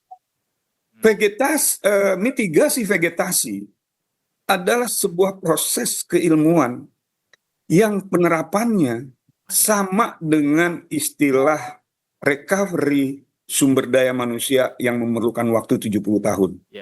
Sepakat. Coba bayangkan deh, ya, mungkin Mas Edo ya, atau Mbak Eza menikah punya cucu, belum tentu tuh tanaman itu bisa tumbuh seperti yang kita lihat gelondongan itu. Right. Gitu.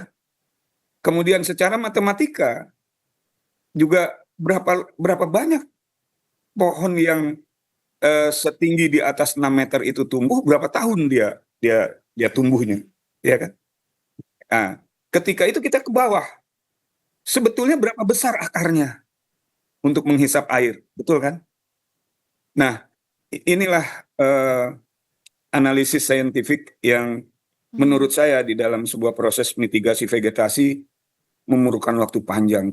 Makanya saya bilang di dalam konteks ini saya juga sedih gitu ya.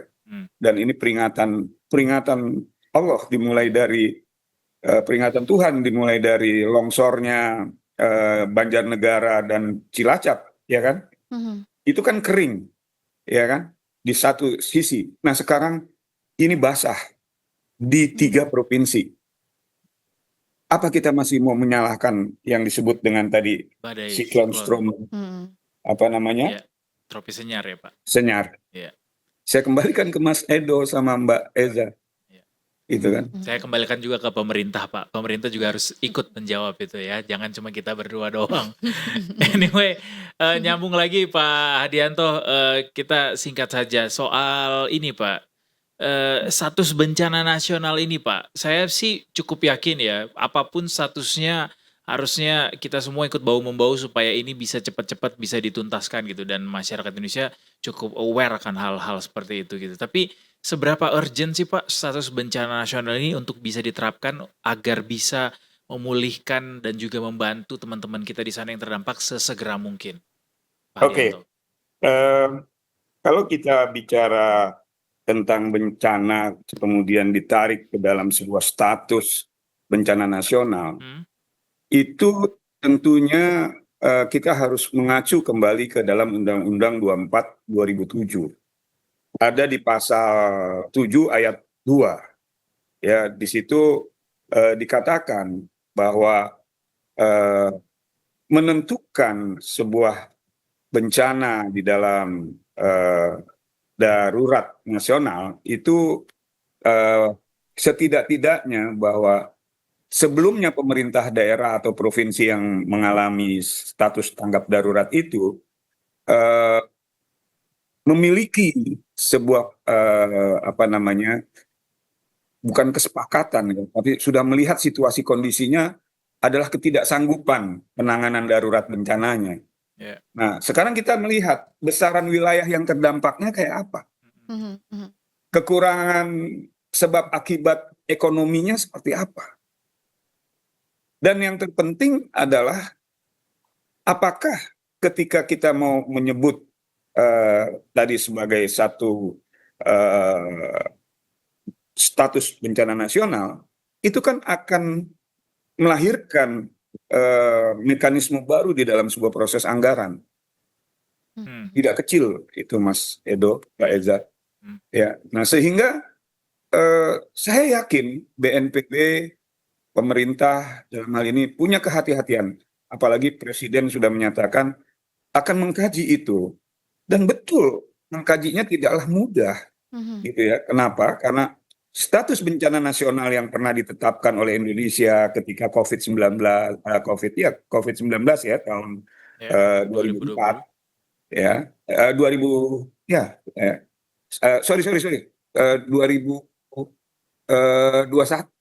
kalau nggak salah. 2020 pandemi. 20 ya.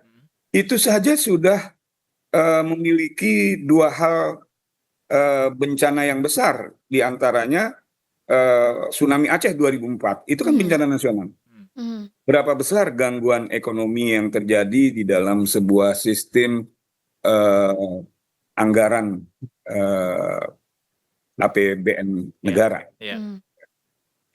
Kira-kira itu. Nah, sehingga syarat penetapan status bencana nasional itu tadi saya katakan di awal harus mengacu kepada Undang-Undang 24 2007 tentang penanggulangan bencana, ya.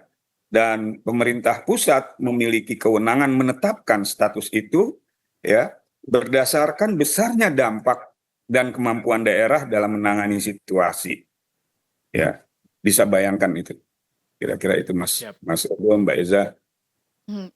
Ya, Pak, ini terakhir mungkin juga singkat saja mengenai ya tanpa bermaksud untuk menakut-nakuti karena kan kalau namanya adalah siklus tuh mungkin juga ada kemungkinan untuk berulang ataupun kembali gitu ya. Dan sebetulnya bagaimana sikap pemerintah, masyarakat Indonesia juga agar tentunya juga bisa lebih bersiap untuk menerima dampak perubahan iklim dan mungkin juga biar tidak terjadi separah ini lagi di masa yang mendatang. Termasuk juga wilayah-wilayah mana yang sebetulnya juga punya potensi untuk bisa apa ya Ya. didatangi oleh si siklus ini. Apa yang masyarakat perlu persiapkan gitu Mhm, ya. Oke. Kita bukan menakut-nakuti ya, mhm, bahwa bencana di negara kita itu saya menyebutnya ya di awal-awal tahun 2000-an itu adalah laboratorium bencana, mhm, bukan supermarket bencana. Dari laboratorium bencana itu kita harus menemukan, ya, dari sebuah penelitian hasil berapa kejadian bencana per hari yang rata-rata 700 sampai 1000 kali mhm, kejadian bencana di Indonesia, Mas. Besar sekali. Dan kita jangan melihat Amerika, Eropa itu masih kecil. Kita ini besar sekali dan dipisahkan oleh pulau-pulau, gitu ya. Nah, bayangkan kalau di 3 provinsi di dalam satu pulau mhm, itu saja seperti ini. Nah, sehingga eh, walaupun kita punya kekuatan sumber daya manusia yang luar biasa, ya, itu haruslah kerjasama baik yang disebut pentahelik, ya, mhm, antara pemerintah mhm, dengan sebuah kebijakan dan sistemnya, mhm, antara NGO yang memiliki kekuatan berbagai bidangnya sesuai kemampuan organisasinya itu banyak sekali di Indonesia, dan pengusaha atau usahawan yang punya peduli. Kalau dia katakanlah yang tadi Mbak Eza, Mas Edo prediksi bahwa jangan-jangan hutannya rusak, dia mau bikin apa sih, gitu mhm, kan? Kalau mhm, dia mau bikin apa, hasilnya apa, kembalikan lagi dong di dalam sebuah eh, pengabdian pada mhm, masyarakat yang terpapar bencana. Kemudian media, ya, bagaimana seperti Detikcom ini, ya, melakukan sebuah pencanangan media promosi kesiapsiagaan misalnya. Ini luar biasa, makanya saya respon. Padahal saya hari ini sudah siap-siap, ya, karena Mas Yan saya kenal, ya, mhm. gitu. Dan juga Terima kasih. iklan yang berbasis kepada eh, disaster Mhm, respon, ya. Bagaimana itu bisa bisa terjadi, terbentuk. Saya yakin Mas Edo, Mbak Reza, Mas Yan bisa apa namanya, meng-create itu menjadi sebuah iklan gratis misalnya, gitu ya. mhm, mhm, Yang kedua, yang kelima adalah, terakhir adalah akademisi seperti kami-kami ini, Hmm. mhm, ya. Kami selalu riset dan kami selalu menciptakan hasil dari riset itu untuk keperluan hal ini. Seperti sebentar lagi kami akan menyerahkan mungkin water purification, Hmm. ya, bagaimana air bersih bisa kita berikan dari sebuah pompa yang kita ciptakan dari sungai dan seterusnya. mhm, Jadi pentahelik adalah sebuah salah satu solusi yang tadi Mas Edo, Mbak Eza sampaikan. Tapi eh, sekali lagi, bagaimana Detikcom memiliki peranan yang cantik di dalam menciptakan mitigasi dan adaptasi. Kira-kira itu. Siap. Baik. Kita kawal bersama Pak Hadianto untuk bisa ini bisa terus-terusan kita perbaiki ya. Karena memang mungkin ada kesalahan-kesalahan yang tidak kita sadari kita lewatkan begitu, sehingga mau tidak mau ini nasi sudah menjadi bubur begitu ya. Sebagai manusia yang sebijaksananya kita harus belajar dari kejadian ini. Mudah-mudahan teman-teman semua juga tetap semangat terus untuk bisa memperbaiki segala macam hal yang bisa memitigasi risiko-risiko yang menanti. Dan sekali lagi Mas Edo, Mbak Eza, saya turut berduka cita yang mendalam. Tentu. Ya, apalagi tadi saya dengar ada juga kerabat Mas Edo di daerah yang mengalami kejadian ini. Ya, semoga Allah membukakan pintu surganya, dan bagi yang mengalami bencana dengan luka, rusaknya rumah dan segala sesuatunya itu Tuhan segera ganti, ya. Amin. Kemudian pemerintah juga dengan kesiapsiagaannya, pemerintah dengan cepat tanggapnya, ya. Saya tahu persis itu karena saya monitor di Halim Perdana Kusuma, ya. Begitu cepatnya Bapak Presiden memutuskan segera sekian puluh helikopter, 40.000 pasukan, sekitar 4.000 pasukan awal, kemudian ditambah lagi pesawat Hercules, dan bantuan itu amat sangat membantu, walaupun di TKP-nya untuk didistribusikan amatlah sangat sulit. Dan himbauan saya kepada seluruh masyarakat yang terpapar bencana, semoga bisa dalam situasi seperti ini menahan diri untuk tidak berbuat anarkis, ya, misalkan mengganggu perekonomian wilayah setempat, misalnya menjarah, hindarilah. Kita percaya negara punya solusi untuk itu. Ya. Itu Mas Edo, Mbak. Siap. Ya. Baik, Pak. Terima kasih banyak sekali lagi Pak Hadianto untuk waktunya. Selamat melanjutkan aktivitas, Pak. Sehat-sehat selalu. Siap. Ini persiapan ke sore. Metro TV ini. Siap. Iya, Oke, ya. tentunya juga salam untuk kerabat yang lainnya juga ya. Selamat Terima sore, kasih. Pak. Sore. Sampai berjumpa kembali. Itu tadi dia Bapak R. Hadianto, ya, tim Disaster Risk Reduction Center sekaligus juga mantan konsul pengarah BNPB 2016-2025. Tadi jadinya cukup ini ya, cukup menjelaskan secara scientific of why that happened dan bagaimana sebetulnya kejadian di lapangan atau mungkin kondisi di lapangan juga rumit begitu ya untuk tim dari BNPB maupun juga rescuer juga untuk bisa melakukan misi penyelamatan termasuk juga mendistribusikan bantuan gitu. Ya.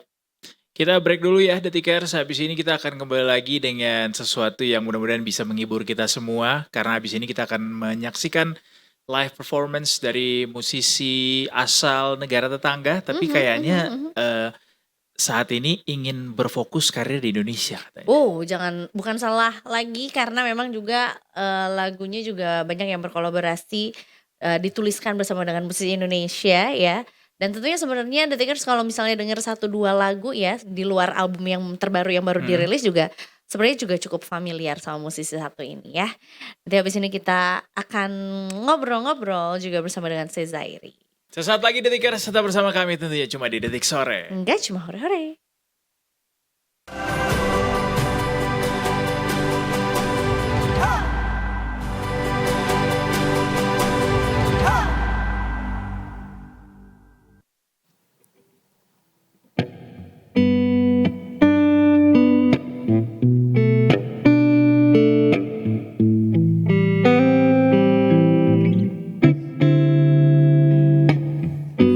Kau kabar gembira, pelangi yang warnai hariku. Kau melodi indah, bernyanyi di setiap malamku. Adakah kesempatan untukku untuk sekali lagi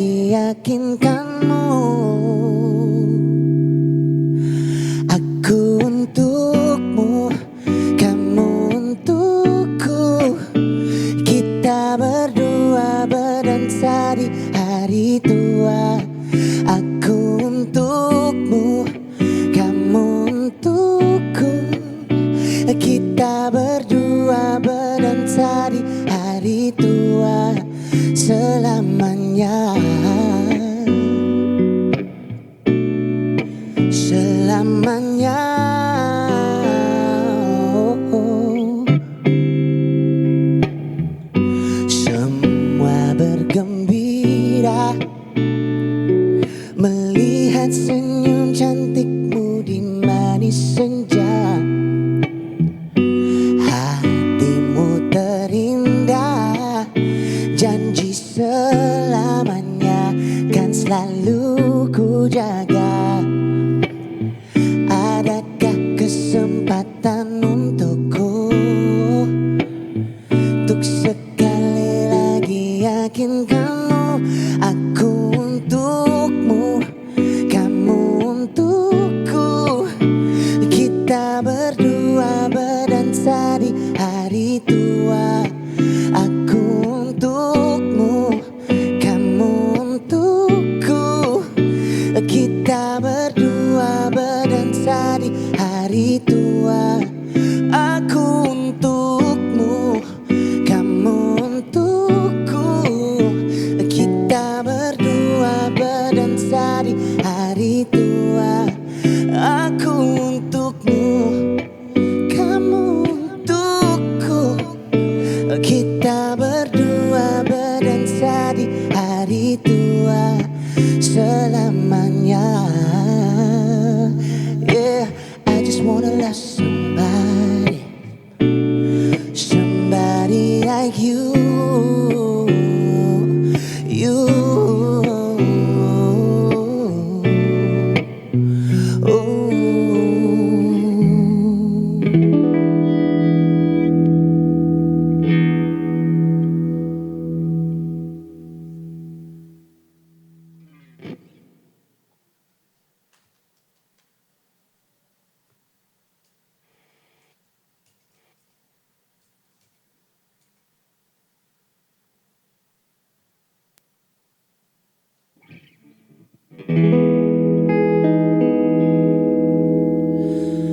I never really trusted anybody, especially not someone I've been before. As long as I could, I tried to make you understand.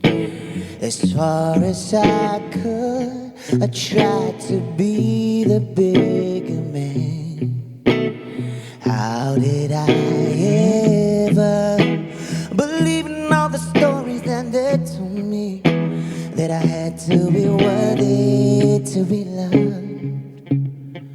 Oh, love, I can't understand why I still feel like I belong here in your arms, although I know I could be wrong. Now I'm stuck with a broken promise, dealing with the hard truth, messing my mind all of the time. Being in denial is all I'm willing to do. Yeah. Now that things are over, I've done right by myself. I've taken time to notice what would happen to my ego if I carry on this way. Will you still feel the same? Or am I stuck with a broken promise, dealing with the hard truth, messing my mind all of the time? Being in denial is all I'm willing to do. Now I'm stuck with, I never really trusted anybody, especially not someone I've been before. As long as I could, I tried to make you understand. As far as I could, I tried to be the bigger man. How did I ever believe in all the stories that they told me, that I had to be worthy to be loved?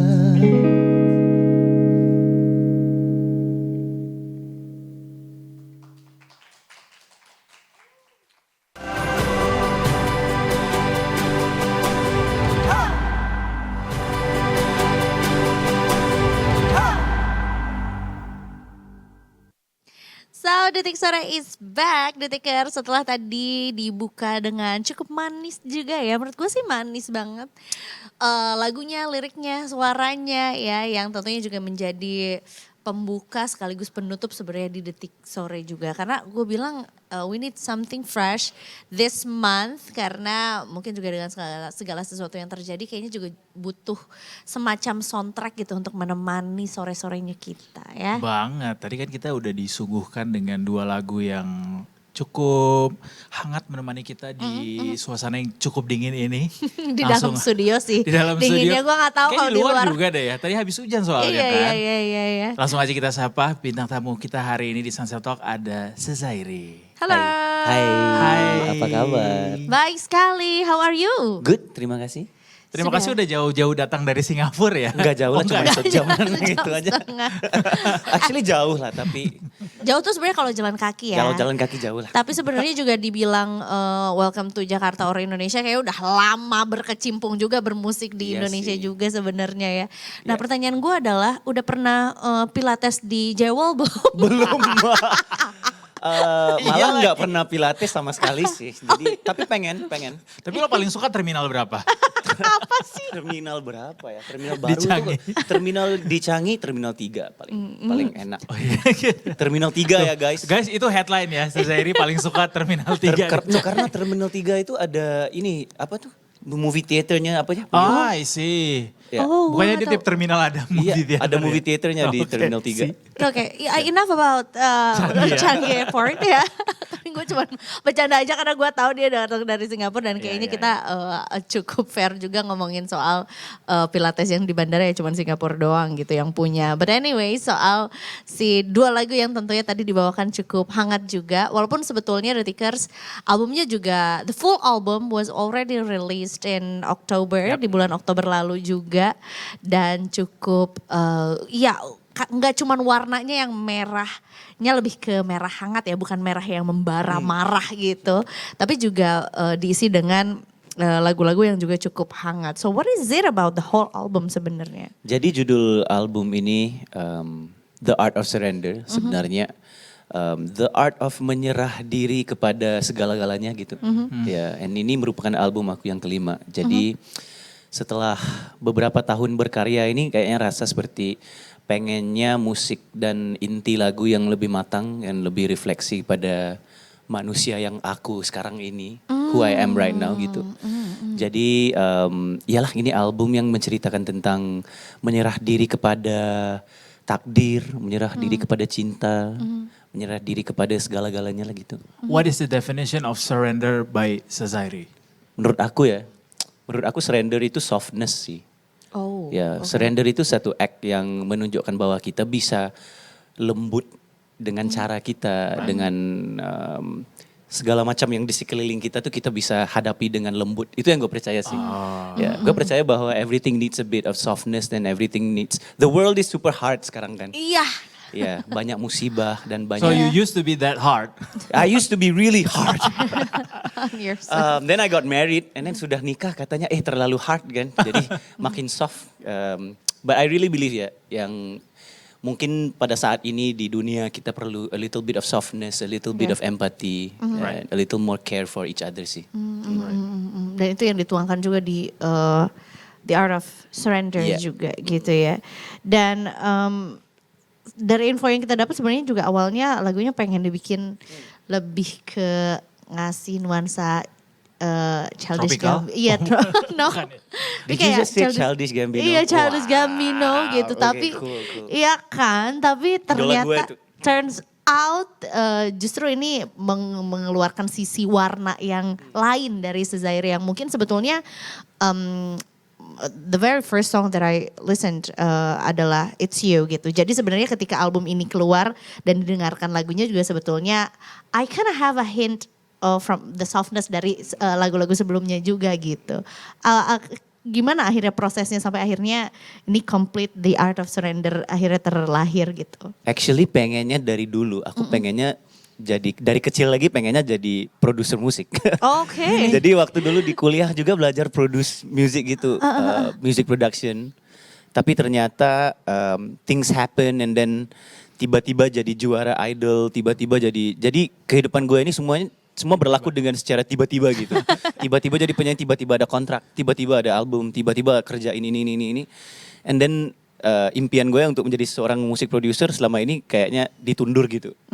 Tapi I think I had a lot of fortune with producer dengan bekerja sama dengan produser-produser yang sangat handal selama 15-16 tahun ini. Jadi I've got a lot of experience kind of being in the studio dan pengen tiap dalam studio itu nonton produsernya, lihat produsernya kayak oh pengen ini aku sih. Jadi I think buat album ini juga merupakan album pertama yang aku rilis sebagai artis independen juga. ya. Oke.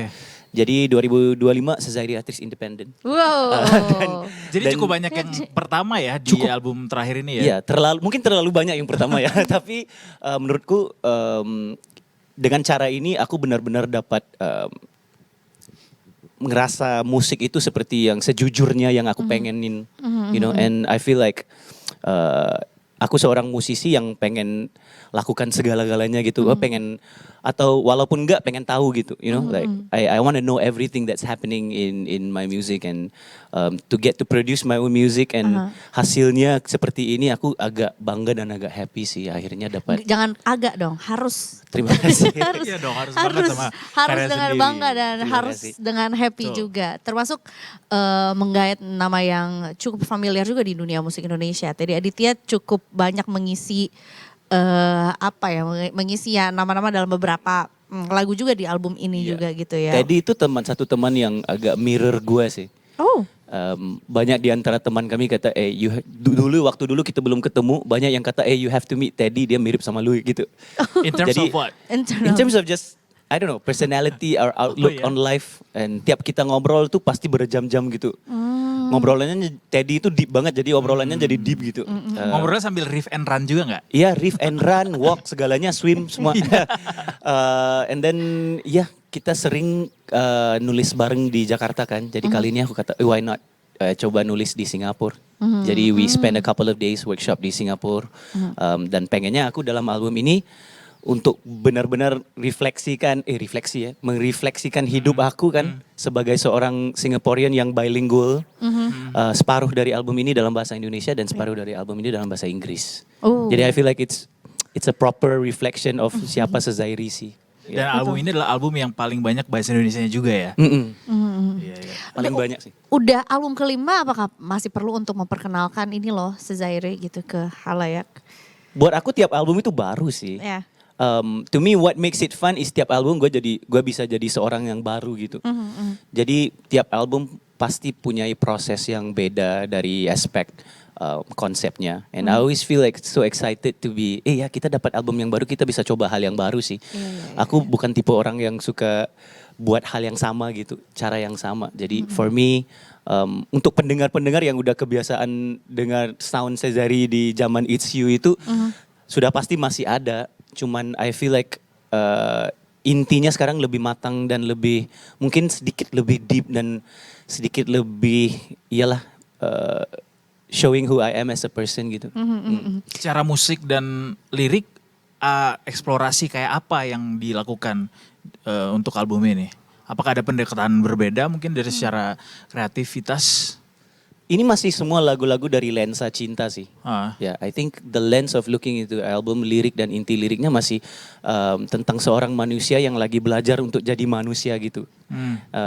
And so for me it's a really good reflection for me karena aku bisa masukin experience aku dalam kehidupan dalam lagu-lagu ini. Karena sebelum ini waktu workshop lagu cuman mikir angka kan. Dulu kita baru mulai dari industri musik ini memang sering gitu kan. Industri banget ya. Ya pikir angkanya karena dulu lagi sama label jadi mikir angkanya harus segini baru aku bisa di accepted gitu.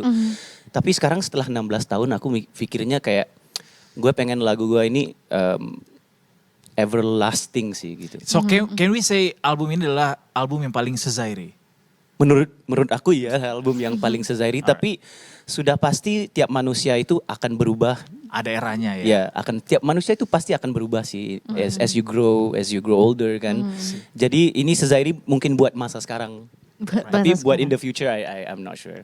Ya dinantikan lagi aja untuk yang nanti. Dinantikan lagi terus juga.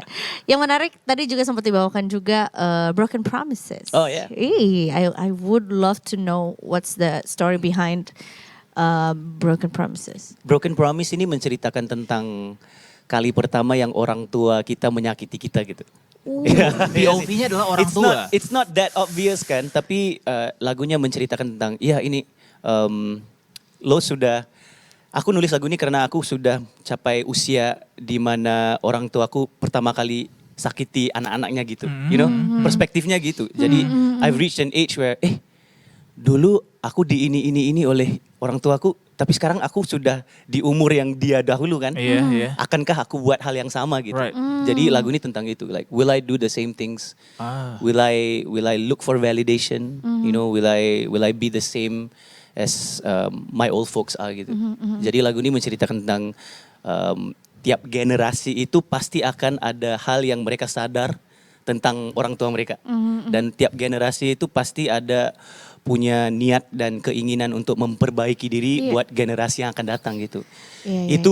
Itu arti yang paling dalam lah lagu ini. Tapi I think as a whole lagu ini emang it's about disappointment lah. Wow. Iya. Iya. Jadi gue juga akan bilang kalau ini bukan agak dalam, ini dalam ya.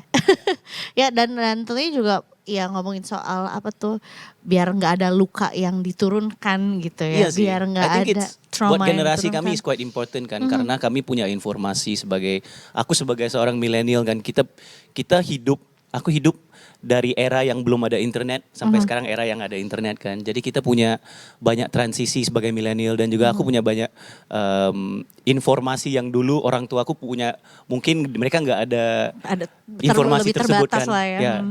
Yang kita punya sekarang. Jadi for me dengan dengan knowledge yang aku tahu buat masa ini aku akan coba untuk memperbaiki diriku gitu. Wow. Ini satu perspektif. I don't know, aku sih secara pribadi belum pernah denger lagu yang temanya, POV-nya kayak gini ya. POV-nya dan temanya juga soal. Gak terlalu soal obvious itu ya, tapi nanti mungkin bila kalian nonton MV-nya ada obviousnya sih. Is the MV out already? Di hujung bulan ini. This year ya. This year bisa Tetap ya. dinantikan juga. Bicara sedikit soal kayak berasa dekat banget kita ya. Aman dong. Soal fokus karir saat ini di Indonesia gitu. Menjadi seorang musisi independen, kemudian memutuskan untuk berkarir penuh di Indonesia gitu, lebih fokus. Apa rasa dari Singapura yang dibawa ke Indonesia dalam berkarya kalau gitu sekarang? Konteksnya adalah pertama kali aku nonton festival musik di Java Jazz tahun 2011. Waktu itu aku masih wajib militer. Iya. Waktu itu aku lagi wajib militer dan pertama kali keluar negeri untuk nonton festival musik. And it happens to be Java Jazz ya? It happens to be Java Jazz karena aku pengen nonton one of my favorite artists, Corinne Bailey Rae yang ada di Singapura. Tapi aku wajib militer jadi gak bisa nonton.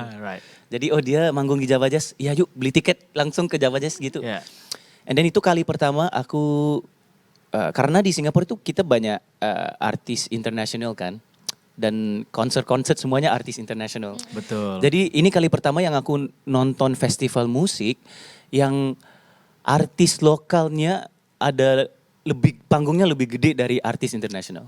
Dan supportnya lebih kencang gitu, lebih banyak orang yang support gitu. Jadi aku agak kagum sih. To me as a Singaporean kayak kok bisa ya gitu. Jadi dari situ gue pengennya berkarya di sini sih. And then I started out tahun 2013, 2014 mulai berkarya di Bandung di Studio Aru sama Ari Renaldi, nulis lagu bareng sama Tulus. Ada pertama single aku ada rilis single tahun 2014 yang ditulis oleh Tulus gitu. Jadi mulanya di situ. Dari situ tahun 2013 kenalin banyak-banyak musisi Indonesia dan sering kerja sama workshop bareng gitu. Jadi akhirnya bila lagu It's You blow up di sini juga kayak teman-teman yang di sini mendukungin aku sih. It meant to be ya jadinya ya. Kayaknya gitu sih. Gayung bersambut itu bahasanya. Iya sih. And rasanya agak nyambung gitu. Karena aku juga pada waktu pandemi itu udah beberapa tahun kerja di sini dan sering bolak-balik sini kan. Nonton konser, nonton teman-teman gitu. Di backstage sama teman-teman, dikenalin, introduce to everybody gitu. Jadi gue sebenarnya cuman di belakang layar gitu. And then when It's You exploded over the pandemic, I feel it's because also of all my friends yang udah ada di sini. Mereka tolong ini sih semuanya lagu Sezairi jadi dari situ lagu itu lebih booming. Dan akhirnya juga album yang kemarin ini sempat kerja sama Petra Sihombing di Bali juga. Produser ya. Ya, jadi history aku dengan Indonesia sudah agak lama juga sih. Ya, jadi akhirnya membuat keputusan setelah menjadi artis independen untuk coba di sini aja gitu. Apa tantangan terbesar menjadi Sezairi yang go independent? I think for me, aku pengennya selain master split yang lebih gede untuk diriku sendiri, ini jujur ya, mungkin nggak ada terlalu banyak yang beda sih menurutku, karena aku juga since I went independent aku coba ambil apa yang aku pelajari dari tim tim record label dan coba to imitate it in my own team dari aspek independent. Jadi nggak ada terlalu beda, I think. Yeah. Do you have any wish to work with any Indonesian artist in the future? Banyak sih. The most lah. The list is terlalu panjang dan tiap orang tanya pasti berubah gitu, pasti beda. Untuk saat ini? Untuk saat ini lagi pengen kerja sama Sal Priadi. Ya. Dalam banyak teman aku belum kerja bareng sama dia. Nadina Miza mungkin. Nadina Miza. Wow, menarik. I love Nadina her voice. Miza featuring Tiap nonton dia di panggung kayak you don't expect her voice to be so strong and so sweet. Manis tapi kencang gitu. Enggak tahu gimana mau explainnya. Magical sebenarnya. Magical. Ketika dia mungkin live itu sih. Sezairi dan Sal. Mereka lagi nonton berdua saat ini ya. Semoga ya. Sal dan Nadina Miza. Please take notes. Iya. Hopefully ya bisa kita nantikan juga karya terbarunya. But for now kayaknya aku sih merasa cukup relatable. Every single song yang juga dirilis di album ini, termasuk juga dengan warna, termasuk juga dengan karakter yang dibawakan sama Sezairi juga. So wishing you all a very good luck dan juga sebenarnya aku belum pernah nonton kamu live di ini. Kemarin aku nonton Java Jazz. Oh iya? Aku Tahun 2023 ya? Betul sekali. Itu juga first Java Jazz yang panggung sih. Sendiri ya. Full circle moment sih itu. Keren. Kayaknya tahun depan lagi deh. Kemarin dengar dari Mbak Dewi. So tahu. Ini Mbak Dewi juga lagi nonton. Doakan ya. Doakan ya, kita nantikan biar gue bisa nonton live gitu ya. Iya dong, ya. harus. Oke, anyway, thank you so much Sezairi sudah mampir juga ke Detik Sore hari ini. Yang tentunya juga the full album is already out. Yes. Tapi tentunya juga jangan lupa untuk nantikan music videonya. Berarti di akhir bulan ini ya?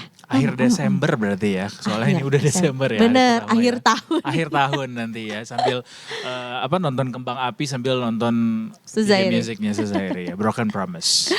Oke, kalau gitu Detikers kita akan tutup dulu ya sore hari ininya juga dengan manis, dengan hangat juga bersama dengan Sezairi. Tapi tentunya diingatkan lagi kalau kita tentunya masih akan hadir terus Senin sampai Jumat mulai dari jam 3 sorenya ya. Ini terakhir permintaan kita juga sama Sezairi adalah kita mau mengajak tagline dulu Detik Sore. Jadi kalau kita bilang Detik Sore boleh dijawab dengan gak cuma hore-hore. Gak cuma hore-hore. Oke. Iya, gue mau coba improvisasi dengan bahasa Melayunya apa ya, gak cuma hore, kayak sama aja deh ya. Bukan cuma hore-hore. Boleh. Oke dan Detikers, terima kasih banyak sekali lagi sudah nonton Detik Sore hari ini. Akhirnya Edwardus Markir pamit. Eiza Malvira pamit. Dan seluruh kru yang bertugas hari ini juga pamit. Kita ketemu lagi besok tentunya cuma di Detik Sore. Gak cuma hore-hore. There you go. See you tomorrow.